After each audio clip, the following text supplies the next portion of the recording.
जी, आपकी दुनिया में कौन-कौन है? इस पे नाम नहीं लिखा आपने। रहेगा नाम क्या नाम लिखते हैं? शैलेश।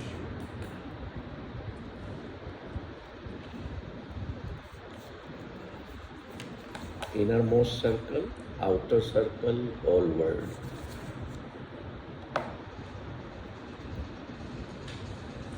ये आपको कब पता लगा कि आपकी दुनिया में ये सब चीज़ें हैं? काफ़ी टाइम से प्लानिंग के लिए। आपको ये 7 से 10 साल में तो जुड़े हैं मतलब चेतना में पता लगा? जैसे था मतलब जैसे हम लोग बॉम्बे में रहता था मैं तो हमारा मतलब एक सर्कल था कि हम लोग 6-7 लोग बड़े अच्छे क्लोज थे। उसके बाद एक आउटर सर्कल था जिसमें कि 15-20 लोग थे बहुत अच्छे हमारे साथ थे। उसके बाद एक और सर्कल था जिसमें और ज़्यादा लोग आ जाते थे। तो ऐसे मतलब में आपका दायरा फैलता जाता है। और ये सब तब आता है जब आप किसी को कुछ आप कर रहे हो और किसी को आप निमंत्रण देते हो तो आप किस लेवल तक जाना है आपको, ये डिपेंड करता है। जितना हमारा वर्ल्ड एक्सपांडेड होगा उतनी सफरिंग डिस्ट्रीब्यूट होती है। हम्म? उतना दुख कम होता है।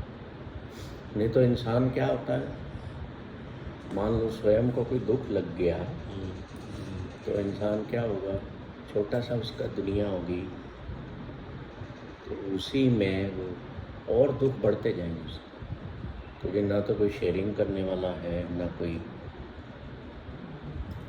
जिसे कह सके कि मेरा है, अपना है। तो जैसे हमने कई बार ये बात की है कि हमारे माइंड को हमें ब्रॉडनेस देना, तो वर्ल्ड स्ट्रक्चर को भी हमें बड़ा मानना है। मान लो किसी व्यक्ति को कैंसर हो गया तो अब वो अकेला हो, कितना दुखी रहेगा। अब उसको कह दिया जाए देखो ये यहाँ 50-100 लोग हैं, इन सबको कैंसर है, तुम अकेले नहीं हो दुनिया में जो सफ़र कर रहे हो, तो उसको राहत मिलेगी कि नहीं मिलेगी?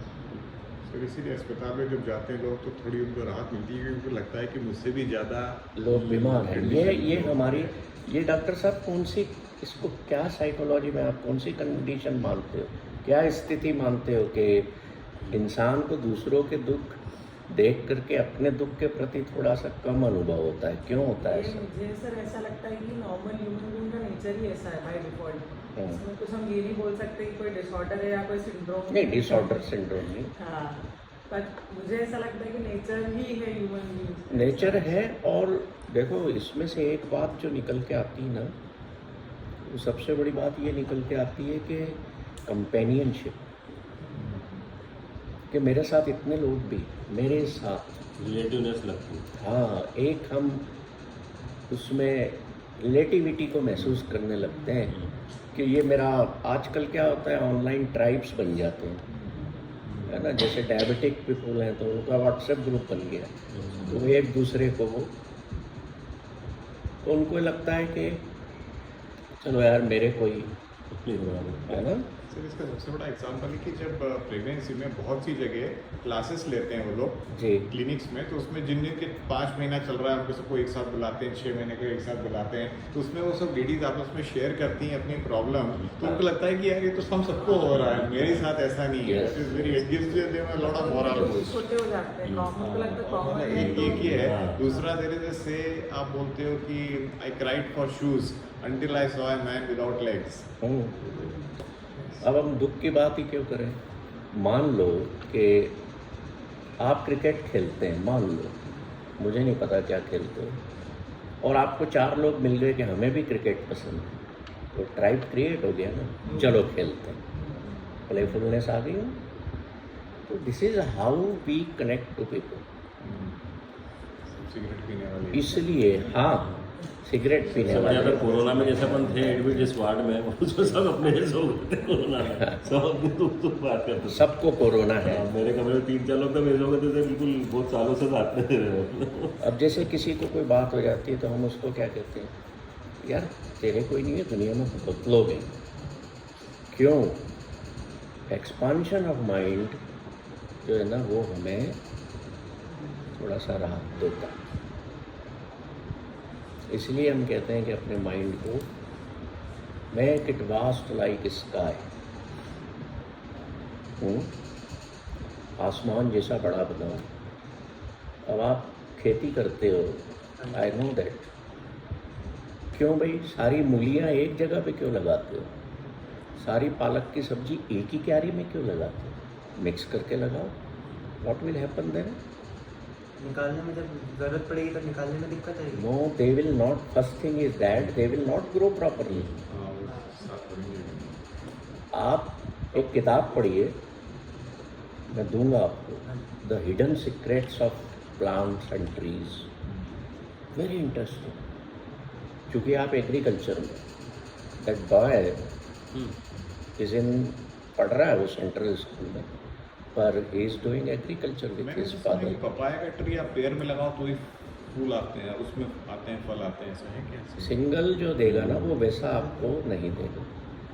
क्या होता है, अब बात छिड़ी है तो थोड़ी सी मैं बता दूं, टॉपिक तो हमारा दूसरा है। पेड़ एक ही जाति के अगर साथ में होते हैं तो उनका आपस में जो कम्युनिकेशन होता है वो उनके लिए आसान। Do you know that they communicate with each other?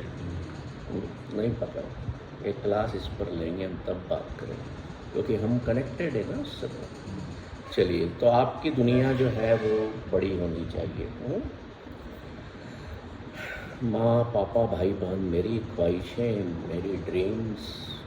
रुचि ने लिखा है, माई plants and Lord Shiva, that I wanted, कि तुम्हारी दुनिया में एक ईश्वर है कि नहीं।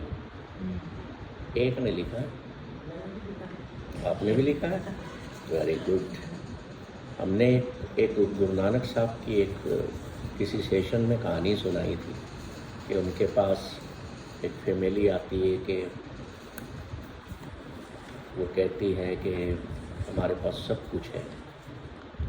वहाँ का जो हेड है वो कहता है माता पिता हैं, दादा दादी हैं, बच्चे हैं, भरा पूरा परिवार है, अच्छा घर है, खेती बाड़ी है, फिर भी खुशी नहीं है। तो गुरु नानक साहब कहते हैं फिर बताओ, याद करो तुम्हारे जीवन में, तुम्हारे परिवार में, तुम्हारी दुनिया में कौन कौन है। तो वही बात वो 5-6 चीज़ें रिपीट करता है। गुरु नानक कहते हैं that's why you are miserable, because the reason is because you have not given a place to God in your family. जब तक ईश्वर हमारे परिवार में नहीं है हम कंप्लीट नहीं हैं, हम अधूरे हैं। क्यों अधूरे हैं? क्यों? क्योंकि जिसने क्रिएट किया उसी को नहीं घर में रखा। आपके माता पिता ने आपको बनाया, उनके संसर्ग से आप बने, पर भेजने वाला तो ईश्वर है ना। नहीं तो कई माता पिता जो हैं, कई कपल्स जो हैं 20-20 साल हो जाते हैं शादी को, बच्चा नहीं होता, क्योंकि God didn't allow, he didn't want. भेजता तो ईश्वर है ना। तो उसी को अगर हम अपने परिवार से निकाल देंगे कैसे खुश रहोगे? कैसे कहोगे कि कोई है, चलो कोई बात नहीं, मेरा कोई है। तो हमारी दुनिया में ये प्रश्न पूछने का एक ही मकसद था कि सब कुछ हो, ये प्लांट्स, ये trees, animals, birds, everything, but the creator should be on first place. दूसरा प्रश्न, आपका पहला प्यार कौन था? रुचि ने लिखा है माँ, इशीना ने लिखा है मेरे नाना जी, गुरबख्श सिंह जी ने लिखा है माता पिता, नरेंद्र जी ने लिखा है माँ, और शैलेश जी ने लिखा है मदर। है ना? मतलब मेजरली हम देखें तो नाना जी किसने लिखा है? आपने लिखा है। बाकी सब ने माँ ही लिखा है। और रुचि ने एक चीज़ और वर्ड लिखा है, और कोई नहीं। अब देखो इस चीज़ को, इस प्रश्न को हम, जो सेकंड पार्ट है लाइफ का, दूसरा पहर, जो पहले पहर को हमने पिछले सेशन में देखा, गुरु नानक ने 4 पहर जीवन के डिसाइड किए, डिफाइन किए। तो पहले में हमने क्या, जन्म काल को डिस्कस किया, when you were in the वूम mother. तो आप में से जो नहीं थे वो उसका यूट्यूब पर वीडियो जरूर देखें, है ना, कि आप अंदर क्या करते रहे, क्यों थे। All the questions were answered. आज हम अब बात कर रहे हैं, हमने पिछला सेशन छोड़ा था इस बात पर कि अब हम दुनिया में निकल आए, है ना। ईश्वर और जो अंदर बच्चा था उसका संवाद सुना था ना आपने। अब हम दुनिया से बाहर आ गए, अब क्या। तो गुरु नानक कहते हैं कि अब दूसरा पहर तुम्हारे जीवन का शुरू होता है, ठीक है। अब उस पहर में जो प्रश्न उठता है कि आपका पहला प्यार कौन था। एक तो गुरु नानक बताएंगे और एक हम सांसारिक रूप में समझेंगे कि मेरा पहला प्यार कौन। तो अगर हम वर्ल्डली लेवल पर बात करें तो मेरा पहला प्यार कौन होना चाहिए? मैं स्वयं होना चाहिए कि नहीं? जब तक मैं स्वयं से नहीं जुड़ूंगा, स्वयं से प्यार नहीं करूंगा, तो मैं औरों से कैसे कर सकता हूँ? अब आप कहोगे उस वक्त जब माँ के गर्भ से बाहर आया तब मुझे समझ थोड़ी थी, मुझे थोड़ी पता था प्यार भी क्या होता। Okay, right.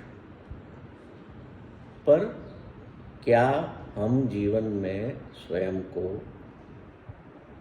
प्यार करते हैं? सेल्फ लव है। सेल्फ लव से ही सेल्फ वर्थ क्रिएट होती है। Self worth is not a ego problem, right. उसी से फिर सेल्फ कंपेशन आता है, उसी से फिर सेल्फ फॉरगिवनेस आती है। दूसरों को तो माफ़ करना जान लिया आपने, पर जरूरत पड़ गई स्वयं के प्रति आप माफ़ी दे सकते हैं अपने आप। सेल्फ फॉरगिवनेस, अपने से कोई गलती स्वयं के द्वारा हो गई अनजाने में, अब आप अंदर से गिल्ट फील कर रहे हैं, एक तरह से जल रहे हैं, बर्निंग होती है यार, ये क्या हो गया बस, ये मैंने क्या कर दिया, लॉस हो गया। कहते हैं ना लोग, मैं कभी अपने आप को माफ़ नहीं कर पाऊंगा। तो कभी अपने आप को माफ़ नहीं करना तो सारी ज़िंदगी फिर उसी आग में जलना। If you love yourself, if you know your worth, if you are compassionate towards your own self, then only you can forgive yourself, right? तो अब गुरु नानक जी क्या कहते हैं? अब वो संसार को, आज हम दुनिया को समझने बैठे हैं, है ना। तो दुनिया का पहला लक्षण बता रहे हैं कि तुम जब माँ के गर्भ से बाहर आते हो तो तुम्हारा पहला प्यार किससे होता है? वो कहते हैं पहले प्यार लगा था दूध। तुम्हारा पहला जो प्यार है वो माँ के स्तनों से होता है, सबसे पहला प्रेम। क्यों? संसार की प्रकृति, संसार की माया ही ऐसी है कि मैं उस चीज़ से प्रेम करता हूँ जहाँ से मुझे कुछ मिलता है। सीख लिया उसने आते से। वो ईश्वर को गर्भ में कहता है ना, ईश्वर जब कहते हैं तुम्हारा बाहर जाने का समय आ गया है, तो क्या कहता है? नहीं, माँ पर तो हाँ, वहाँ पर तो बहुत कुछ ऐसा है मैं जाना ही नहीं चाहता। तो ईश्वर क्या कहते हैं? मैं तेरे को फरिश्ता दूंगा ना। तो फरिश्ता तो माँ ही है। अब वो क्वेश्चन करता है, वहाँ मैं लालच में फंसूंगा, मैं दुनियादारी में फंसूंगा, गलत चीज़ों से मुझे न्याय हो जाएगा। तो ईश्वर कहते हैं तेरे साथ तेरी माँ होगी, तेरा फरिश्ता है वो तेरी माँ, वो तेरे केयर करेगी। तो पहला प्यार किससे होता है? माँ के स्तनों से। क्यों? क्योंकि वहाँ से उसको फीड मिल रही है। पेट की आग, भूख सबसे बड़ी है। युद्ध के मैदान में जब अन्न खत्म हो जाता है तो वो क्या करते थे? आज भी करते हैं। खाने को कुछ नहीं है, कोई जानवर दिखा उसको मार के खा लेंगे, क्योंकि युद्ध में लड़ना है और पेट की आग तो बुझाना है। पेट की आग बनी हुई है, भूख लगी है, तो युद्ध भी क्या लड़ो। तो ये नॉनवेज जो है ना, ये उन लोगों के लिए अलाउ किया गया था, फाइटर्स के लिए,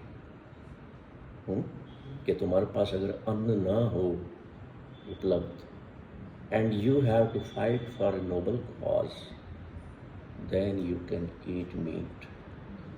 पर हमने तो उसको फैशन बना लिया। और ठीक है, अब हम कई तरह के युद्ध घरों में भी लड़ते हैं है ना। तो इसलिए लोग फिर मीट खाने लगते थे कि घर में भी तो लड़ रहा हूँ मैं, कौन सा गलत कर रहा हूँ। तो पहला प्यार क्या है? The breast of mother. याद रखोगे? नोट कर लिया? अब ये जो तीसरा प्रश्न है, बचपन मतलब 10 साल तक की आपकी अवस्था है, इसमें कोई आपको बात याद हो जो आपके साथ घटा हो तो वो बताओ। तो इन्होंने तो लिखा है कोई बात नहीं।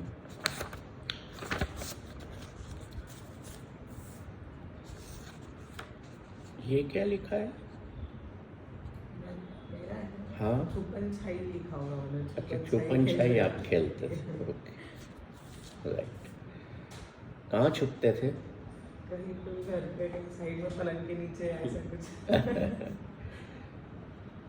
दादाजी के साथ का समय, समथिंग पर्टिकुलर कुछ याद है? कोई पर्टिकुलर कुछ हुआ हो?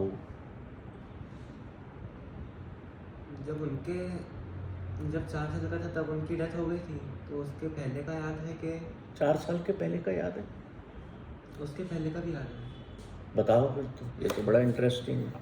मतलब कि ऊंचा दादाजी, बोलो फिर। हाँ जी, जब मतलब कि 3-4 साल की उम्र होगी जब दादाजी की डेथ हुई थी।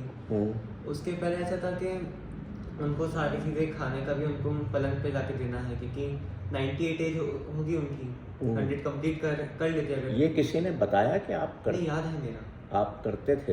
हाँ जी, मतलब अच्छा। जैसे कि अब इतना याद है, वैसे जमा के रखते थे उनका कि बिस्किट यहाँ पर है, कभी फिर कुछ और दूसरा खाने, तो उसके ऐसे जमा के रखते थे याद रखने के लिए। और अब मेरे को याद नहीं रहता कि क्या करना है, मैं उस पर जाके ऐसे बिखेर के आ जाता था। फिर वो अंदर से जैसे कि उनका टाइम होता कुछ खाऊं तो गई बात कंप्लीट। हाँ, पकड़ना थी जो बात, वो ये थी कि मैं बिखेर बुखूर के आ जाता था। This is the event to be remembered, है ना। और किसी को याद है?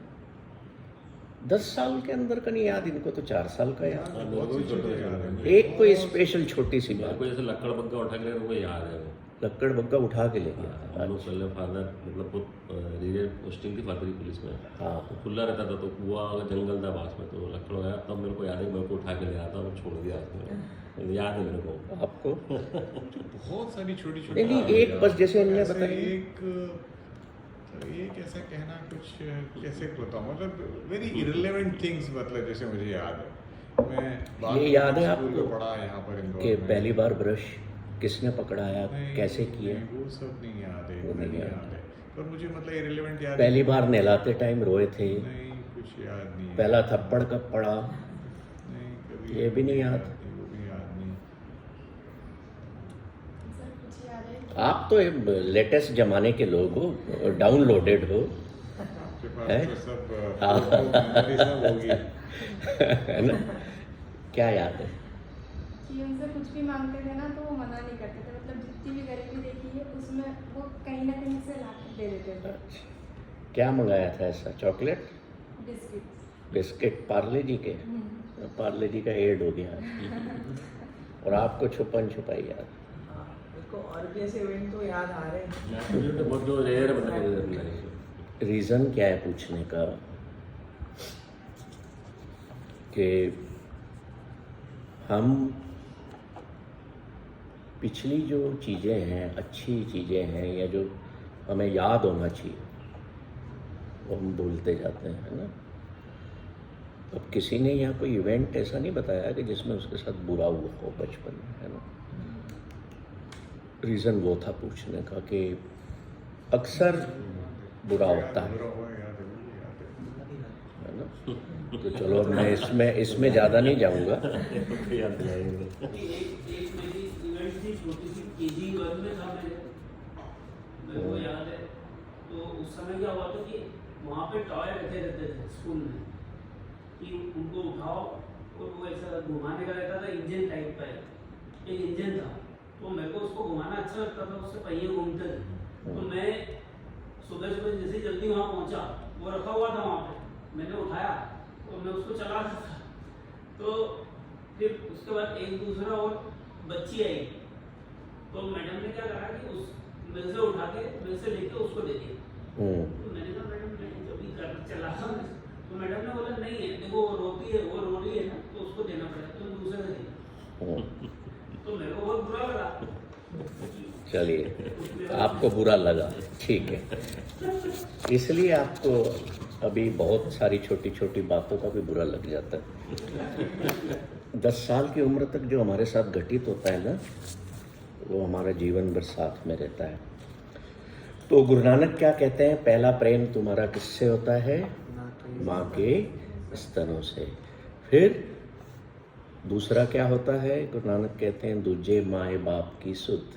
पहले प्यार लगा थन दुध, दूजे माए बाप की सुध। मतलब फिर धीरे धीरे तुम्हें पता लगता है कि तुम्हारे माँ बाप कौन है।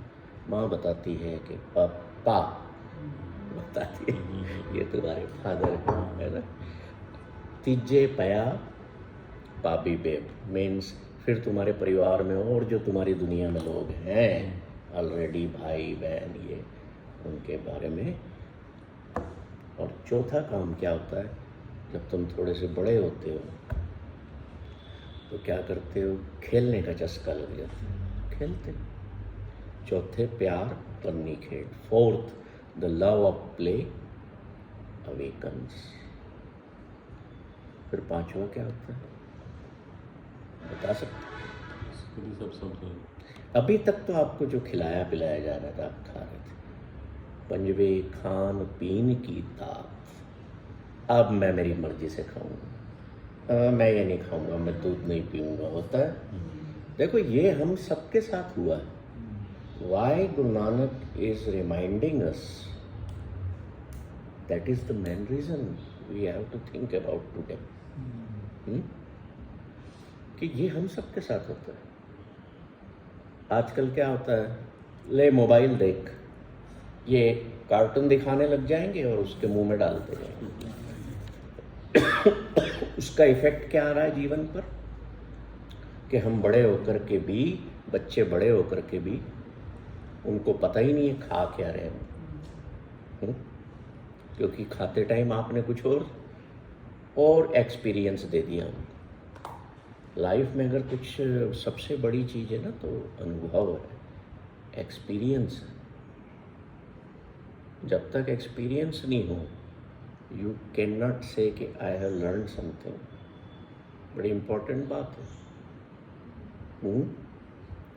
किसी को ये बता देना कि गाजर ऐसे उगती है और गाजर उगा करके अनुभव लेना, डिफरेंस है कि नहीं दोनों में? बात समझ रहे हैं?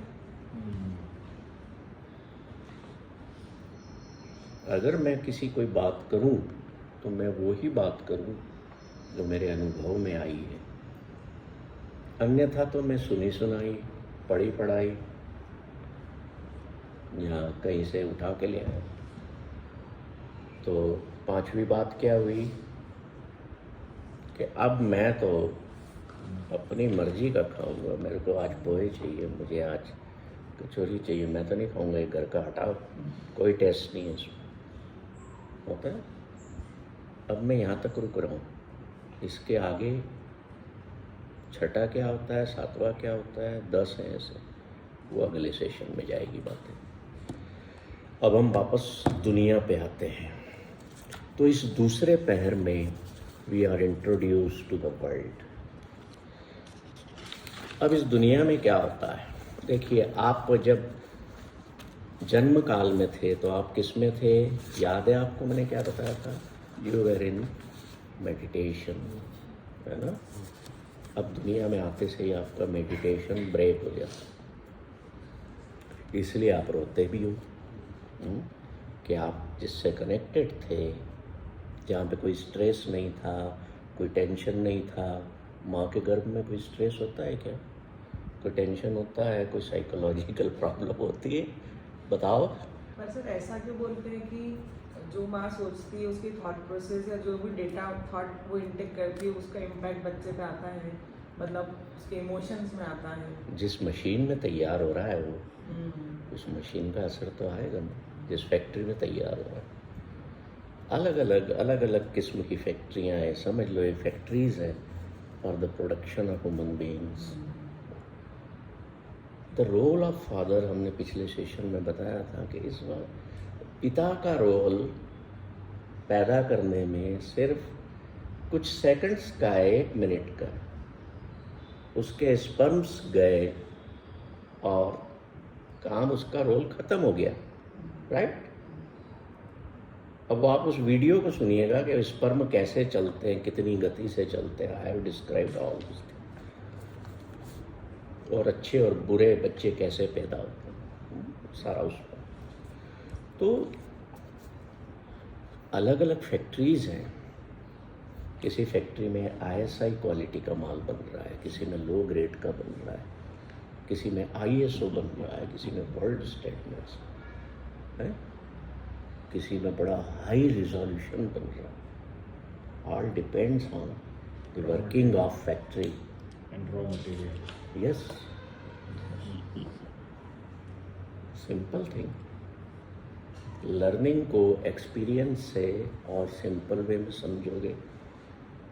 अब आपके पास कोई पेरेंट्स आते हैं बच्चे को लेकर के, बहुत तंग करता है, बहुत शैतान है, बेकार है, पता नहीं मेरी तो किस्मत ही फूटी थी, कुछ करो मैडम इसका, आप तो इस चीज़ के डॉक्टर हो, करो। अब आप लग जाते हो उस बच्चे में, देख बेटा ऐसा नहीं कर, देख बेटा यूँ मत कर, आप छोड़ जाओ इसको मेरे पास, मैं सीधा करूँगी। पहले तो चॉकलेट से सीधा कर रहे हो, नहीं माना तो बंद कर दिया बाथरूम में या कमरे में। उस बच्चे का क्या दोष? It was the fault of sperm which was moving with high speed and the quality of sperm was not good. वो शैतान स्पर्म था जो बड़ी तेजी से जाकर के एग में एंटर हो गया, और एग में जैसे ही स्पर्म एंटर होता है पहला, वो एग क्लोज हो जाता है, बाकी के जितने स्पर्म्स हैं वो सारे 2 घंटे में बेकार हो जाते हैं। Have you listened about all these things somewhere else or read? This is the Gurbani teaches us. How amazing it is. अब किसी के यहाँ बहुत अच्छा बच्चा हुआ, वो तो नहीं लेके आता साइकोलॉजिस्ट के पास कि मेरा बच्चा इतना अच्छा क्यों है, कोई आता है कैसे? चलिए आगे बढ़ते हैं। तो हम बात कर रहे थे कि अब बच्चे का मन करता है कि मैं अलग अलग टेस्ट का खाऊंगा। अब देखिए, अब वो दुनिया में आया है तो दुनिया के सारे कैरेक्टरिस्टिक्स धीरे धीरे धीरे धीरे पहले माँ बाप उसमें इनपुट देते हैं, स्कूल जाता है, फिर स्कूल में, फिर कॉलेज जाता है, कॉलेज। एक बार आज की जो स्टोरी है, अब मैं पहले वो सुनाता हूँ, फिर अपन उसको आगे डिस्कस करेंगे। ईसा जो हुए हैं हजरत ईसा, उनका नाम सुना है? जो बाद में आगे जाके ईसा मसीह के नाम से हुए। वो एक बार दुनिया से मिले। वो क्या देखते हैं कि एक बहुत ही बूढ़ी औरत जिसकी कमर खमीदा हुई है, मीन्स टेढ़ी हुई है, झुकी हुई है, और डंडा लेके चल रही है। बहुत ही वेरी ओल्ड वुमन डंडा लेकर के चल रही है, बूढ़ी है। तो वो उसे देख रहे हैं, हजरत ईसा। ऊबड़ निकला हुआ है, झुकी हुई टेढ़ी कमर है, पर ऐसा कोई आपको दिखे तो ठीक है, ओल्ड वुमन है या ओल्ड मैन है, आप ज़्यादा ध्यान नहीं दोगे ना, रोज ही देखते हैं। पर ईसा की नज़रें, हजरत ईसा की नज़रें उस पर टिकती हैं। क्यों टिकती हैं? क्योंकि उसने ना एक बड़ा सुंदर लाल रंग का शाल नया अपने ऊपर ओढ़ रखा। क्या ओढ़ रखा है? नया, बिल्कुल चमकता हुआ सितारों से लेस, जो चमकीले सितारे हैं, जो जैसे इनके सूट पे भी कुछ दिख रहे हैं मुझे, है ना, जो दूर से चमकते हैं, धूप की रोशनी में या लाइट पड़ती है तो चमक रहा है, बिल्कुल ऐसे जैसे चकमचौंध। फिर बड़ी अजीब चीज देखते हैं कि एक हाथ में तो उसके फूल है और दूसरे हाथ में से खून टपक रहा है। यार ये क्या है? What is who is she? एक हाथ में फूल है बड़ा सुंदर और दूसरे हाथ में खून टपक रहा है। इससे पूछना पड़ेगा हु इज शी। ईसा पड़ोस में पास में जाते हैं। He goes to near her and asks, who are you? तुम कौन हो? अब उसे पता है कि ये नबी है, ये खुदा का बंदा है। वो कहती है, ए नबी, ए खुदा, मैं दुनिया हूँ। कौन हूँ? मैं दुनिया हूँ। ईसा कहते हैं, हजरत ये क्या बात हुई? दुनिया कैसे?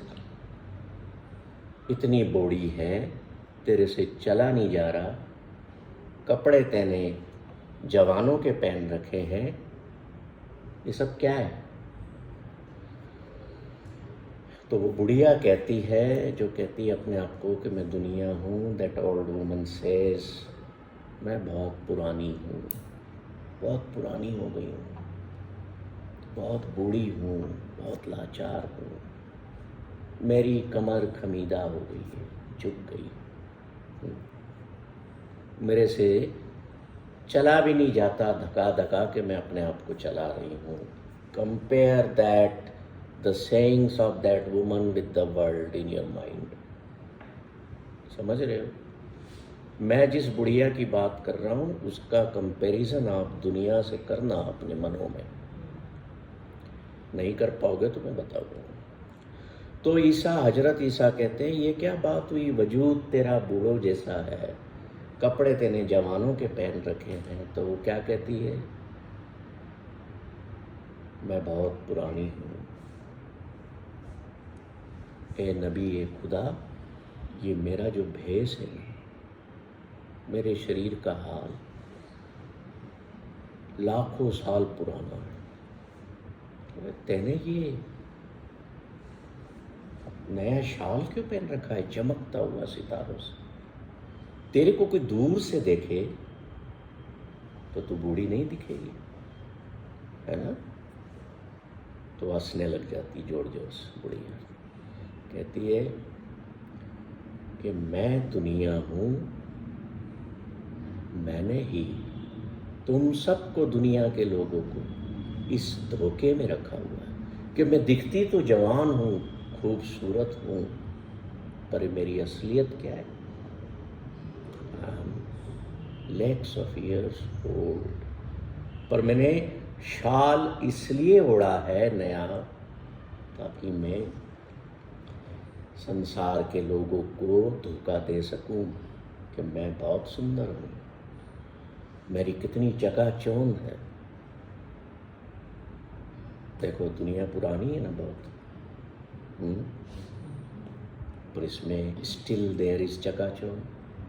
यूज़ नहीं है। अब हम इसको दूसरे पक्ष से देखें तो कई बूढ़े लोग, बूढ़े पुरुष, बूढ़ी औरतें जैसे मेकअप कर लेती हैं। आजकल तो बूढ़ी बूढ़ी औरतें भी जीन्स टॉप में मिल जाएंगी, है ना? बूढ़े पुरुष भी मिल जाएंगे। पहले तो लोग जैसे जैसे उम्र बढ़ती जाती थी, कपड़ों का, उनका पहनने का तरीका, कलर्स चेंज होते थे, है ना? कि नहीं अब मैं ये डार्क कलर्स में बूढ़ा हो गया हूँ, वाइट पहनूंगा या लाइट पहनूंगा, या होता था ऐसा। पर अब तो क्या हो गया? अब तो नया कलर टी शर्ट का आया है, I will wear, there is no problem in wearing.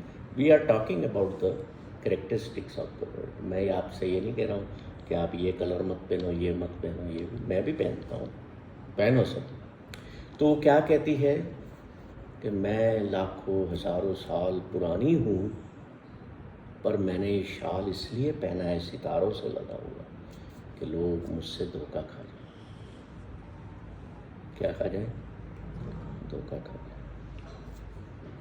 मैंने लंबी उम्र गुजार दी, बराबर देखो चल भी नहीं पा रही। और देखा जाए तो आज दुनिया इतनी पुरानी हो गई है,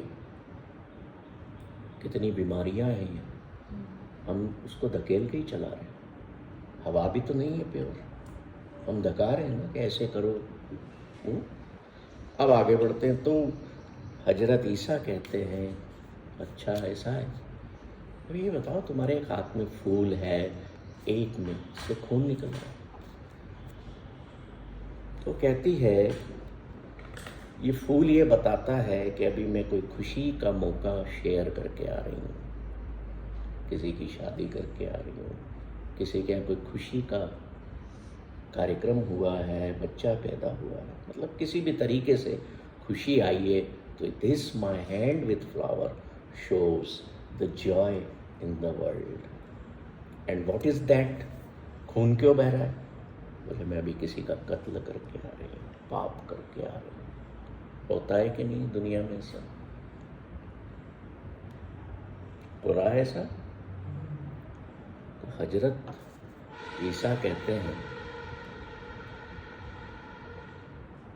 तू किसी का कत्ल भी कर देती है, किसी को खुशी भी देती है, बूढ़ी भी हो गई है, रूप तेरा जवानों वाला है।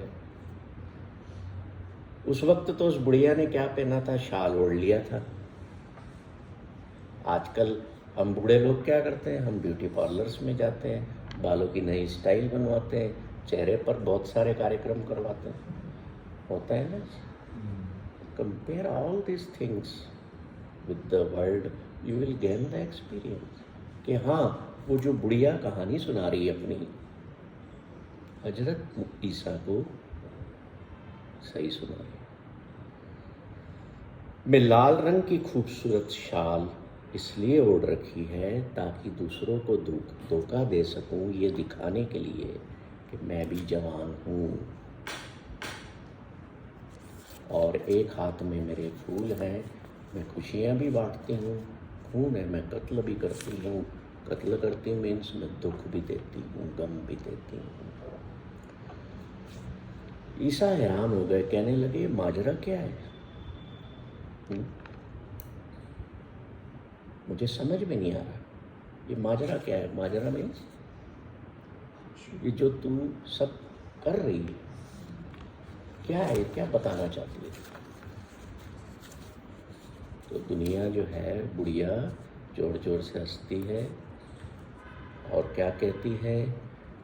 ए नबी, ए खुदा के बंदे, मैं ऐसी ही हूँ उम्र गुजर गई है, सब जानते हैं मैं बहुत पुरानी हो गई हूँ, लेकिन फिर भी सब मुझ में जवान नयापन ढूंढते हैं, देखते हैं। मुझसे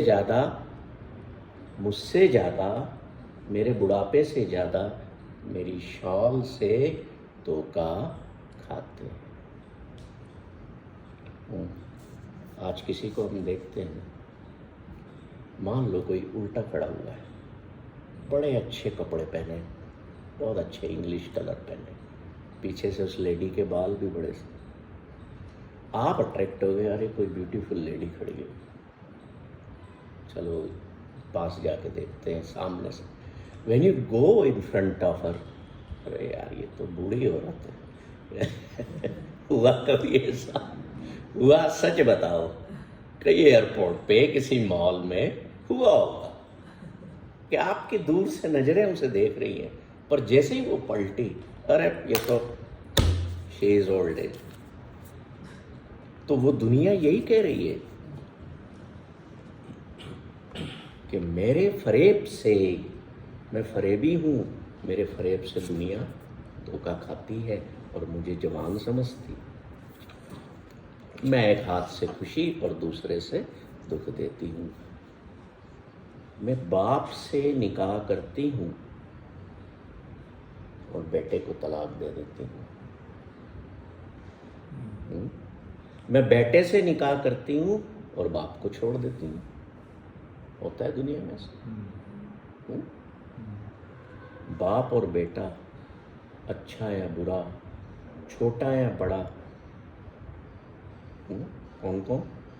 बाप और बेटा, अच्छा या बुरा, छोटा या बड़ा, हर तरह का कैरेक्टर मेरे पीछे चलता है और मुझे पाना चाहता है, मुझे हासिल करना चाहता है। लेकिन हजरत ईसा एक बात सुन लो, मैं कभी किसी की हुई नहीं और ना मैं हूँ।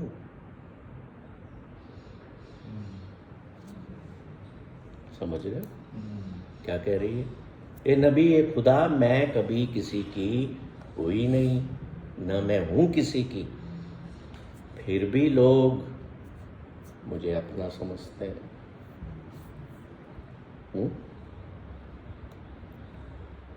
अल्लाह ने, ईश्वर ने मुझे बेवफा खल्क किया। बेवफा खल्क मीन्स, ये उर्दू का शब्द है, दुनिया को धोखा देने वाली रचना। इसीलिए तो संसार को माया कहा गया। अल्लाह ने मुझे बेवफा खल्क किया, ऐसा ही बनाया है। और मेरी हिस्ट्री क्या है? मेरी हिस्ट्री दुख देने की है।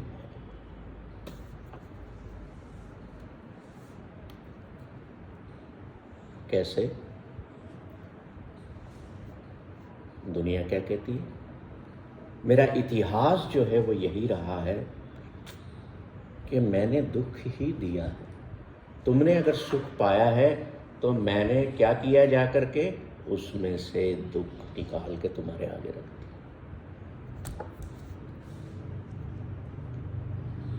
हजरत ईसा कहते हैं, मैं समझा नहीं। दुनिया कहती है कि मैं तुम्हारे सुखों में से भी दुख निकाल के तुम्हारे सामने रख देती हूँ। हजरत ईसा कहते हैं, कैसे? मुझे तेरी बात समझ में फिर नहीं आई। तो वो बुढ़िया क्या कहती है? अगर तुम्हें पुत्र चाहिए, पुत्र का सुख चाहिए, पुत्र चाहिए, तुम मांगोगे ना अल्लाह से, ईश्वर से, तो तुम्हें दे देगा। पर मैं उस पुत्र में इतने अवगुण भर दूंगी संसार के कि तुम लोगों के आगे जा कर के भी रोओगे कि हमारा बेटा हमारे दुख का कारण निकला। तो मुझे ईश्वर ने निर्मित ही ऐसे किया है। उसको कहते हैं बेवफा को। आप किसी को कहते हैं ना वो तो बेवफा निकला, पिक्चरों में सुनते हो, बेवफाई कर दी। तो दुनिया ही बेवफा है। एक एक शब्द में, इस कहानी की एक एक शब्द में सत्य ही सत्य है। मैंने जो ये कहानी सुनाई, आप इस पर कंटेम्पलेट करेंगे ना कि यस, दुनिया में ऐसा होता है। तो आखिरी में हजरत ईसा कहते हैं, क्या करें फिर तेरे साथ रहते हुए? तो वो कहती है, मेरे साथ रहना है ना, तो भी दुख तो पाना ही पड़ेगा, पर अगर उस दुख के कष्ट को कम सहना है तो अल्लाह को अपने साथ रखना। इस बात में एक बड़ी जबरदस्त बात बोली उसने कि तुम भले ईश्वर के बंदे भी बन करके रहोगे दुनिया में, तो भी मैं तुम्हें दुख दूंगी, और कभी कभी तो इतने कष्ट दूंगी कि तुम्हें सहन नहीं होगा। क्या हुआ जीसस के साथ? He kept God with him, and what this world did,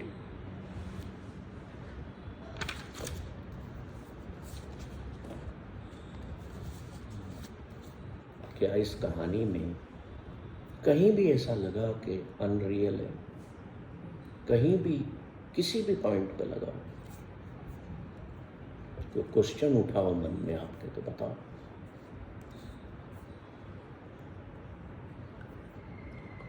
ये उठा कि यहाँ पर हम दुनिया को भगवान से अलग कर रहे हैं। ये क्वेश्चन आपके मन में आया कि दुनिया को हम भगवान से अलग कर रहे हैं। बहुत अच्छा प्रश्न है। और मुझे लगता है कि हमारी जो बचपन से शिक्षा में इसकी हमको इस तरफ ले नहीं जाती है। अभी जो चल रहा है मतलब दुनिया में जरूरी है, ये जो ज्ञान अपन ले रहे हैं मतलब बचपन से मिलना चाहिए आदमी को। तो पाना कौन चाहता है? पाना कौन चाहता है? पाना चाहते तो आप पहले से जो किसी जमाने में गुरुकुल चले जाते थे, हर क्लास में 5, 7, 8 लोग नहीं होते। देखो, ये हमारी जीवन की प्रायोरिटी नहीं है ना। दुनिया जो वो बूढ़ी औरत है, उसने हमारी प्रायोरिटी चेंज कर दी। इस ज्ञान को पा करके आप ये मत सोच लेना कि आप सुखी हो जाएंगे। इस ज्ञान को पा करके आपका ट्रांसफॉर्मेशन होगा जो दुख को संभालने में मदद करे, and that is the bliss. अभी हम प्लेजर्स में है ना, और ब्लिस कितनी दूर है। Bliss can be obtained through wisdom only. और हम ये जिस ज्ञान को पा रहे हैं, ये हमें ब्लिस की तरफ ले जा रहा है, ताकि हम दुख को पूरी तरह से समझ लेते हैं कि हाँ, ये दुख है। और चूंकि मेरा परिवार बड़ा है तो बहुत लोगों के साथ है। केवल शारीरिक कष्टों की बात नहीं कर रहा हूँ, मानसिक की बात नहीं कर रहा हूँ, इमोशनल्स की बात। हैपनिंग्स में भी दुख होते हैं। किसी का डाइवोर्स हो गया, अरे तो दुनिया में तो आजकल ये फैशन बन गया। It is the top trending thing in the world.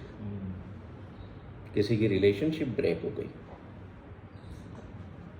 Hash relationship break, top trending in the world. Divorce, hash लगा दो आगे, देखो फिर दुनिया में ट्रेंड कर रहा है। तो यही तो वो समझा रही है ना, तुम जो सुख ढूंढोगे, मैं बीच में आके खड़ी होंगी। जब पति पत्नी लड़ते हैं तो बीच में आके खड़ी हो गई है। माया क्रिएट कर दी है कि इन दोनों का प्रेम मुझे नष्ट करना है, अदरवाइज अगर ये प्रेम परवान चढ़ गया तो both of them will become divine. And in my world where I am ruling, that Buddha is saying, I will not allow you to become a divine person. That's why people are less to learn this wisdom. Less people learn this type of wisdom. भीड़ आपको जहाँ मिलेगी, जाओ पंडालों में, auditoriums में, you will get the wisdom, but of no use. इसलिए कहता हूँ क्योंकि ये अनुभव किया है। सर का प्रश्न जो बहुत इम्पोर्टेंट, सर क्या प्रश्न था, जोर से बोलिए। कि भगवान को दुनिया से अलग कर दिया, मतलब हम कह रहे हैं कि दुनिया कह रही है कि जो आप भगवान के, आप कितना भी मतलब फॉलो कर रहे हो, आप जो भी कर रहे हो, आप भगवान के बंदे हो, लेकिन फिर भी आपको दुख दूंगी मैं। तो मतलब Yes. वो भी तो भगवान ने बनाई दुनिया भी। दुनिया भगवान ने बनाई, कैसे बनाई? ये किताब पढ़ी आपने? के घर पे ले जाकर रख दी, this book the world from my window, दूसरे पेज पर लिखा है, बड़ा इंटरेस्टिंग। मैं टैग करके लाया हूँ, मुझे पता था ये क्वेश्चन कौन उठाएगा, मुझे घर से पता था, शैलेश जी उठाए। How this world was created, पहले हम इस दुनिया कैसे बनी इसकी बात को पढ़ते हैं। At first God created himself, this is Guru Nanak is saying, राति रुति थिति वार पवन पानी अग्नि पाताल, दिस विच थाप रखी धर्मसाल। The first he created himself. Secondly, he fashioned the creation. He created the he fashioned the creation. पहले उसने अपने आप को निर्मित किया, ईश्वर ने। इसमें आपके प्रश्न का उत्तर मिलेगा, बताइएगा ना मिले तो। फिर उसने क्या किया, ये सारा बनाया। फिर उसने क्या किया, वो खुद ही इसमें समा गया। समझना बात को। He created vegetation, animal and all human kingdom. Next, इतना कुछ बनाने के बाद ही placed himself with in his creation. अब बताओ, सब अच्छा ही अच्छा हो, सब खूबसूरत ही खूबसूरत हो, तो सफाई किसकी करोगे?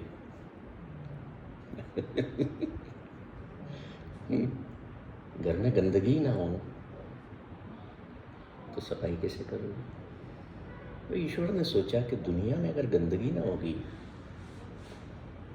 तो ये लोग करेंगे क्या? शैतानियत ना होगी तो मैं जो नाटक रचा हूं उस नाटक का मजा मुझे भी कैसे मिलेगा?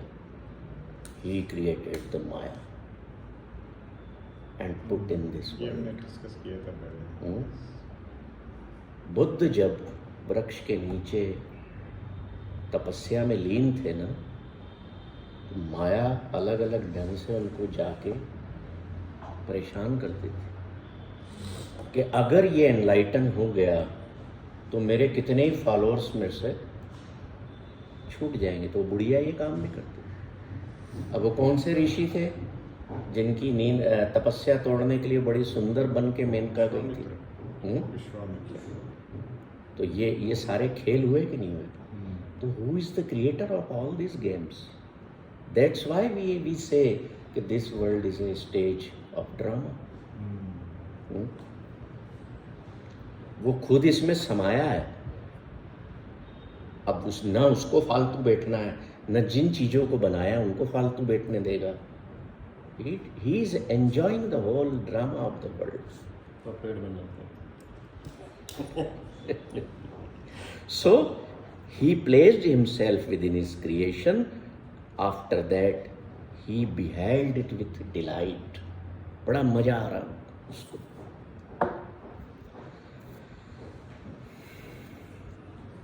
आगे फिर वो कहता है कि हम आगे पढ़ते हैं कि this world is made of two things, happenings and non happening. बताओ, इस दो चीज के अलावा दुनिया में कुछ हो रहा है? गुरु नानक कह रहे हैं कि you can divide this world in two things only, happening, unhappening. बस इसके अलावा तो कुछ दुनिया में हो ही नहीं रहा। तीसरी चीज कुछ हो रही हो तो बताओ, टेल।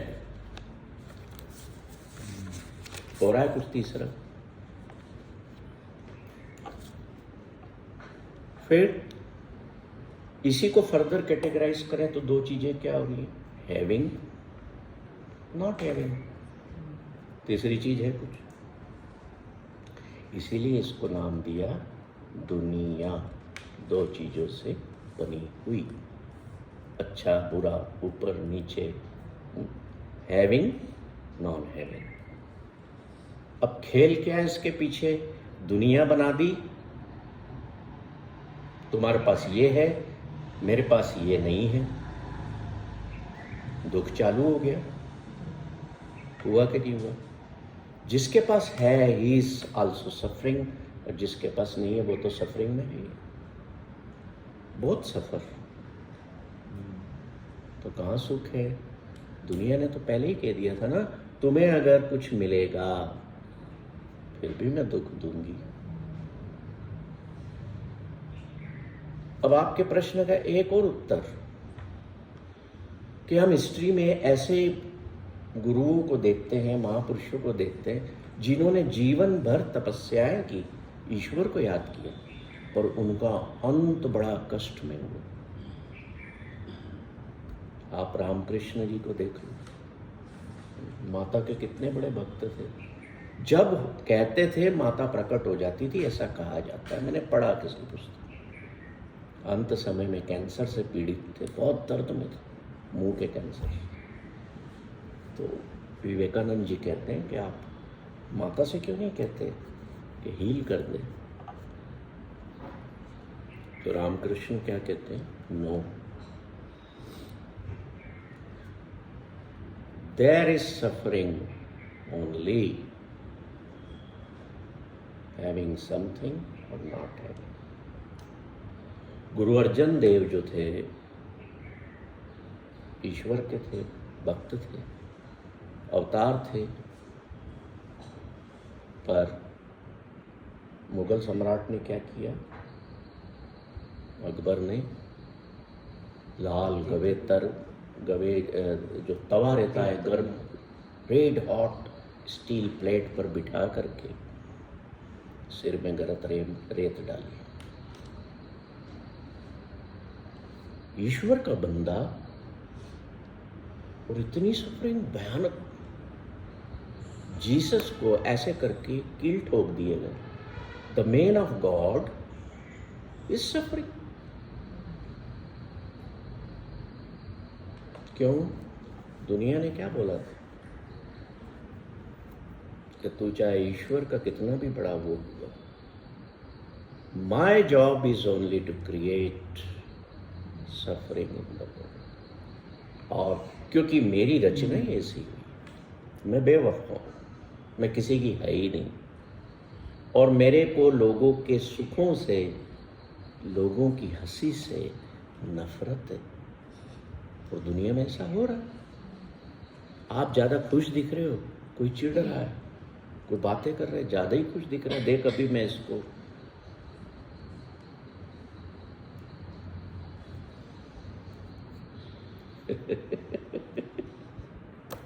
बड़ा मजा आता है मेरे को।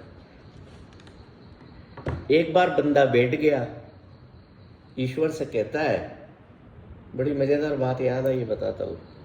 ईश्वर से कहता है, यार dear God, you have infinite powers and I have infinite desires. You have no desire and I have no power. तो यार ये सारा झगड़ा टंटा क्यों? अपन एक MOU कर लेते, मेमोरेंडम ऑफ अंडरस्टैंडिंग बनाते हैं, और तेरे पावर तू थोड़े मेरे को दे, मेरी थोड़ी डिजायर्स तू ले। देख, तू भी मजे में रहेगा, मैं भी मजे में रहूंगा। तो ईश्वर कहता है कि ये गलती भूल के मत करना,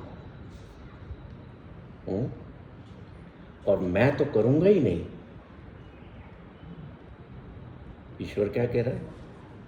मैं तो ये गलती भूल के तू भी मत करना, पर तेरे से पहले मैं तो ये गलती करूंगा ही नहीं, क्योंकि मैंने अगर तेरे को इनफिनिट पावर्स दे दी ना, तो तू मेरी जगह आके बैठ जाएगा, मेरे को तू कहीं का नहीं छोड़ेगा। So we the human beings are very clever. हम रोज गुरुद्वारे जाते हैं ना, मंदिर जाते हैं, पैसे डाले, नारियल रखा, प्रसाद रखा, बाबा जी मेरा ये काम कर देना है, मैं एक रुमाल चढ़ाऊंगा, मैं 5 गरीब लोगों को खाना खिलाऊंगा, मेरा ये काम। You are doing business also there, deal करते हो। छोटा छोटा है हाँ, छोटे छोटे MOU, you try to sign the small MOUs, you did.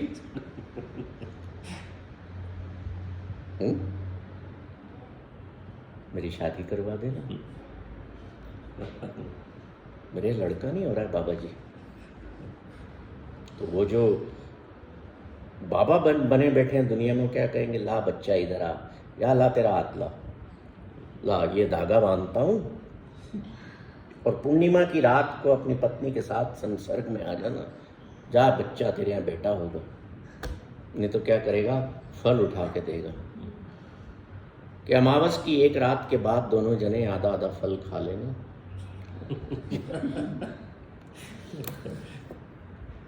उसकी तो दुकान बढ़िया चल रही है? बड़ी बड़ी रोल्स रॉयस कारें ले ली है, बड़े बड़े 7 स्टार बंगले बना लिए,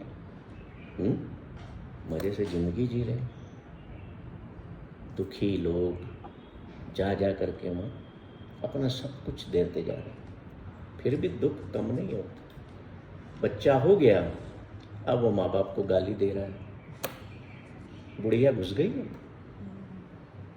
so understand, our whole life is spent in only aspirations of fulfillment और fulfillment of desires, और हम अपनी desires के लिए ईश्वर तक को नहीं छोड़ते। किसी धर्म में तो ये कहते हैं इतनी desires संसार की नहीं उनको देते, वो कहते हैं मर जाओ तुम्हें हूरें मिलेंगी 72। वो वहाँ की डिज़ायर्स भी उनमें क्रिएट कर देते। जब एग्ज़ाम्स आती है ना नज़दीक, तो ये पंडित जी बैठे हैं, हनुमान के मंदिर में जगह ही नहीं होती है, इतना रश होता है। हनुमान जी फिर पूछते हैं अपने खास से कि क्या बात है, ये सब लड़के लड़कियों की भीड़ क्यों है यहाँ? तो वो बताते हैं भगवान परीक्षा है बच्चों की, इनको पास कर देना, नहीं तो मेरे पेट का क्या होगा। ठीक है बच्चा, ज़्यादातर को कर दे, हनुमान जी बोल देते हैं। तो हम काय के लिए जीते हैं? अपनी फुलफिलमेंट के लिए, अपनी पर इसकी पूर्ति के लिए, हमारी डिज़ायर्स पूर्ति हों। तो हैविंग और नॉट हैविंग में ये दुनिया बटी हुई है, और जिनके पास है, जिनके पास नहीं है, all are suffering. Now the question raises, तो फिर दुनिया में तो हम छुट्टियां मनाने आए हैं खुश रहने के लिए, तो फिर आप तो कह रहे हो कि ये सब दुखी है। Yes, the only truth in this world is suffering. Suffering is the only truth. कई लोग कहते हैं death is the only truth, पर जीवन काल में, जन्म काल के बाद जब आप जीवन काल में प्रवेश करते हैं, तो तब आपको सफरिंग और पीड़ा का अनुभव दे दिया जाता है। जब आप माँ के गर्भ से, योनि से बाहर आते हैं, you are in great pain. कल वो वीडियो देखा था, वो तो सिजेरियन ऑपरेशन वाला, जो मैंने उसमें ग्रुप में डाला। क्यों डाला? क्योंकि आप कनेक्टेड रहे इन सेशन में इन चीज़ों से। तो we are sufferers and we are beggars, पर मुद्दे की बात, इन सब के होते हुए भी हमें तो हंसते खेलते रहना है। हमें अपनी हैप्पीनेस को ख़त्म नहीं होने देना है किसी भी कीमत। वो कैसे होगी? ख़त्म नहीं होगी? When we have higher wisdom of enlightened personalities, when we have sublime understanding of life and the world. अब आपको जैसे मान लो कोई कष्ट आ गया, कोई सफरिंग आ गई, अगर आपके पास ये विजडम है, जो हम इन सेशंस में जिस विजडम की बात कर रहे हैं, तो अरे ये तो दुनिया में सबको होता है और किसी को भी हो सकता है, चलो इससे भी हम डील करते हैं, जॉयफुली डील करते हैं। ये भाव स्वयं के प्रति कंपेशन हमारे अंदर हमेशा रहना चाहिए, कि we are not made of any kind of special thing, कि मैं जीवन में दुख पा ही नहीं सकता।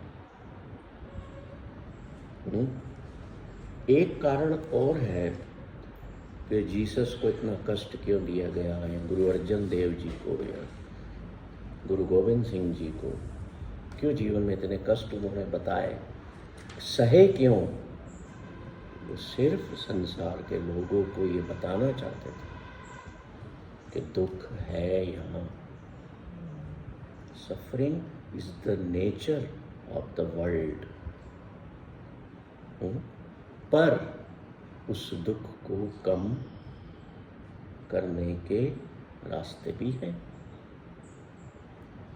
ठीक है, जैसे सर दर्द होता है, डॉक्टर गोली दे देता है, कम हो गया ना, चला गया ना, ऐसे ही जो मानसिक तल पर, इमोशनल तल पर, स्पिरिचुअल तल पर, स्पिरिट के तल पर जो दुख है, जो कष्ट है, सोल के तल पर, उनका इलाज क्या है? Higher wisdom. ये विजडम ही मेरे जैसे व्यक्ति को तो इसी विजडम ने जिंदा रखा, and now I enjoy life. तो क्यों नहीं हम सब जितने यहाँ पर मेरे सामने हैप्पीनेस ऑफिसर्स आप लोग बैठे हो, क्यों नहीं हम इसको ज़्यादा से ज़्यादा गेन करके और अपने एक्सपीरियंसेस को डायरीज में लिखो, राइट डाउन इन डायरीज, जो भी आपके साथ हुआ है इस विजडम से कनेक्ट करो और bring out that wisdom in A form of book और आर्टिकल्स। करो उस चीज को। कोई काम से रिटायर्ड हो चुका है, कोई किसी के पास टाइम है, तो why should not we do it? इसलिए आपने देखा कई लोग, मेरे पिता की कुछ पुरानी डायरियां पड़ी हुई हैं, चूँकि मेरे पिता पंजाब से थे, जो इलाका पाकिस्तान में चला गया, तो वहाँ उर्दू में लिखा जाता था। अब मुझे उर्दू आती नहीं, तो मैंने 2-4 लोगों से कुछ पन्ने पढ़वाए। क्या लिखा हुआ है? सारा एक्सपीरियंस लिखा हुआ। क्यों लिखा? क्यों ये, चलो मेरे पिता की बात तो छोड़ो, क्यों ये बड़े बड़े ग्रंथ लिखे महापुरुषों ने, या आपके दादाजी ने कुछ लिख के छोड़ा होगा? क्यों लिखते थे? कि जो आने वाले लोग हैं हमारे इस अनुभव से भी सीखें। The only and the best teacher in the world is your own experience, है ना? जो गुरु नानक बता रहे हैं वो मेरा एक्सपीरियंस है कि नहीं, that is a different thing. या जो कृष्ण बता रहे हैं महाभारत में, इसमें गीता में, वो हमारा एक्सपीरियंस है कि नहीं, दैट इज डिफरेंट थिंग। पर ये उनका था, मेरा नहीं था। उन्होंने उस हायर विजडम को पा करके वो हाईएस्ट जो पोस्ट होती है लाइफ की, वो अचीव की थी, जो एक्सपीरियंस किया। इसलिए मैं कहता हूँ कि दुनिया में, संसार में अगर कुछ सबसे अच्छा टीचर है तो that is our own experience of life. पर अब समय क्या हो गया है? बनी बनाई चीज़ों को खाना, बनी बनाई चीज़ों को अपनाना, बनी बनाई चीज़ों को यूज़ करना, तो हमें अनुभव ही नहीं होता, है ना? कोशिश करो ज़्यादा से ज़्यादा चीज़ों को जानने की। अपने घर पे एक छोटा सा एक्सपेरिमेंट ही शुरू करो। वो एक जमीन में बीज, कैसे वो उसमें से निकल रहा है, धरती में से, every day morning and evening watch it. अभी नहीं निकला है, नोट डाउन, मैंने किया है यार, 4 दिन हो गए नहीं निकला, वो निकला ही नहीं। मीन्स बीच में कहीं प्रॉब्लम थी या मेरे बोने में कहीं प्रॉब्लम। दूसरा लगाया, 3 दिन में फुटाव आ गया। I was happy when I looked in the morning, a sapling start growing। अब मेरे मन में प्रश्न आया कि यार ये बाहर ही क्यों निकला है, जमीन के अंदर क्यों नहीं गया, इधर ही क्यों आया? Now tell me the answer. जमीन में भी गया लेकिन आपको दिखा नहीं। That is true, you are right. मैं गलत व्यक्ति के सामने प्रश्न कर रहा हूं। दोनों हाथ जोड़ के क्षमा प्रार्थी हूं। पर जो मेरा प्रश्न ये है कि मैं उधर नहीं देख रहा हूं, मैं इधर देख रहा हूं कि जो सेपलिंग है, green one has come in the world, outer world, उसकी जो इनर वर्ल्ड में जा रही है, ठीक है वो जा रही है, ये इधर ही क्यों आई? जहाँ उसको विस्तार मिले, जहाँ उसको फैलने की आज़ादी मिले की नहीं, बस यही तो मजा है ना लाइफ का, दुनिया देखने के लिए। दुनिया देखने के लिए। ऊपर जो सन है, जहाँ से आसानी मिली वहाँ वो आ गया, जहाँ हाँ। easy था वहाँ आ गया, जहाँ मुश्किल था वहाँ नहीं जा पाया ये। First thing is that creation दोनों तरफ से होता है ना। फिर मैंने उस चीज़ को समझा। मैंने, चूँकि मैं बायोलॉजी का स्टूडेंट भी नहीं रहा, तो मैं साइंस के पास भी गया, किताब ले आया बायोलॉजी की कि ये कैसे उगते हैं। तो उसमें चित्र मिला, नीचे बीज फटा टूटा है, उसमें से कुछ चीज़ें नीचे गई हैं और एक ऊपर आई। चलो it's okay, now I can imagine. पर आई कनेक्टेड विथ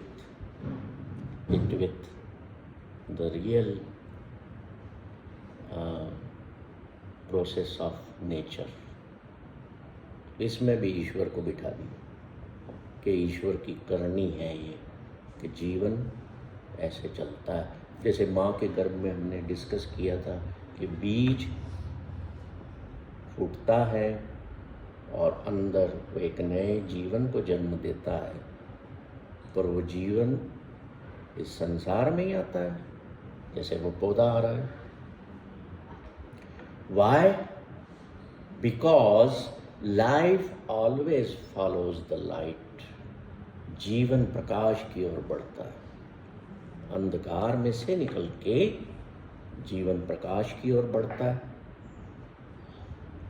बीज उसका अंधकार में ही है, जड़ उसकी अंधकार में ही है, वो वहीं फलती फूलती है।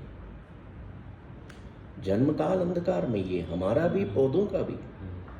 पर हमारा जीवन काल किधर बढ़ा? प्रकाश की ओर।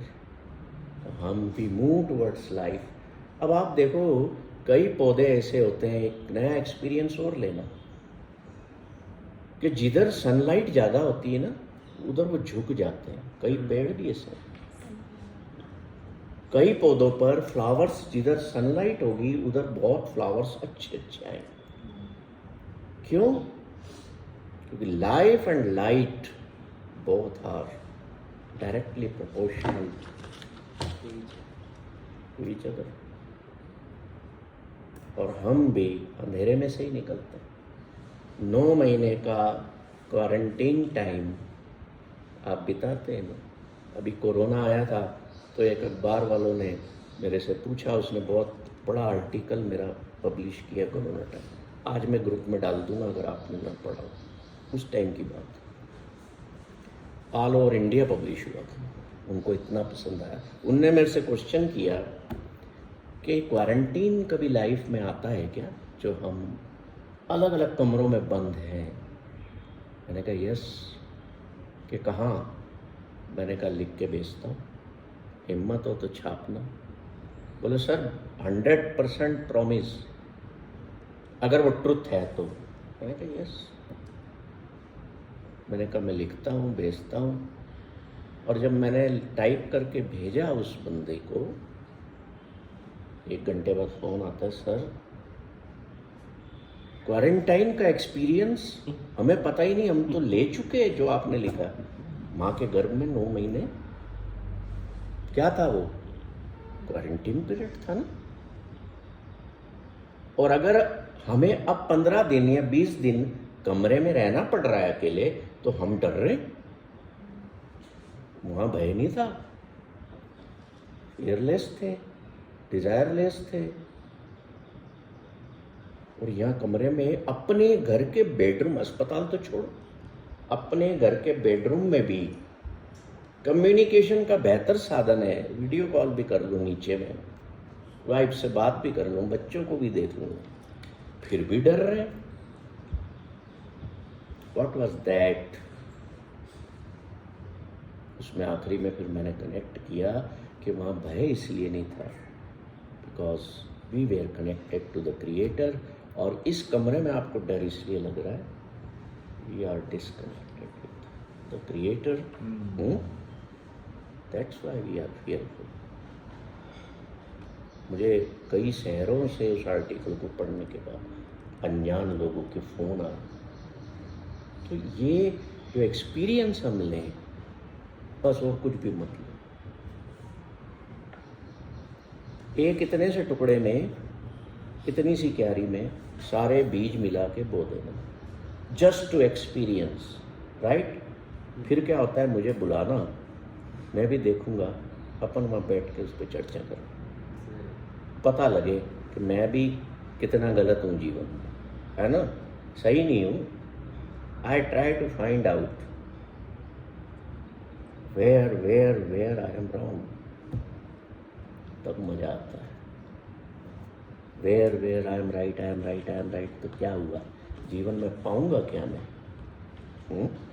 तो मेरी ईगो बढ़ती गई। And the major problem in the world is we have become ego friendly, not eco friendly. Nature है ना, हमारा निर्माण इको फ्रेंडली में हुआ, और हम क्या हो गए, बीमार हो गए। अगले सेशन में हम बीमार कैसे हो गए, क्यों हो गए, इस पर हम गुरु नानक की बात को समझेंगे। आप लोग आ सको तो आइएगा, कोई भी नहीं आएगा तो I will directly talk to Nanak and sitting here. ठीक है, थैंक यू।